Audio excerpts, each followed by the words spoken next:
তো তুমি যে মাংসটা বলছো যে ভালো রান্না করো, তো মশলা কি কি আছে সেটা সেই সম্পর্কে এর কিছু ভিতরে যদি। আশা করি একটু ক্যামেরাটা সামনে নিয়ে আসার চেষ্টা করবো আমি। হ্যাঁ। ক্যামেরা এলাকা বলবো তোমার বুদার ভিতরে এই জায়গা ধরো। আচ্ছা। হ্যাঁ হ্যাঁ এই জায়গা ধরো, এই যে দেখতে পাচ্ছেন রসুন আছে। হ্যাঁ।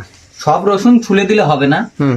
দু একটা এরকম ছাল পাকড়া রাখতে হবে রসুনে। হ্যাঁ, এই যে হ্যাঁ, দেখেন যেরকম এটা আমি ছুলে দেখাচ্ছি, এটা আচ্ছা। ছুলা হয়নি, ঠিক আছে। হ্যাঁ। এতে টেস্ট বাড়ে, ঠিক আছে। এখানে পাবেন হচ্ছে আপেল পেঁয়াজ, হ্যাঁ। যেটা রাজু দা ইউজ করে হ্যাঁ, হ্যাঁ, হ্যাঁ, পকেট পরোটাতে। পকেট পরোটা। আপেল পেঁয়াজ লাগবে মোটামুটি হাফ কিলোর মতো, 3 কিলো মাংসতে। আর এদিকে আপনার ছোট পেঁয়াজ, যেগুলো করে বিচি পেঁয়াজ, ঠিক আছে, ছোট ছোট। হ্যাঁ, ওগুলো লাগবে।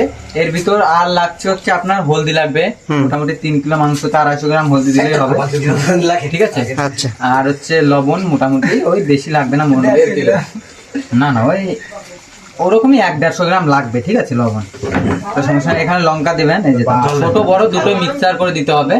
লঙ্কাটা মাছ বরাবর ছিটতে হবে, আর 3 ভাগ করলেও কোনো সমস্যা নেই, 3 ভাগও করতে পারবে। আর এই যে হাঁসের বিচি, এর ভিতর বিচিটা দেখো। হ্যাঁ বিচিটা আমি দেখাচ্ছি।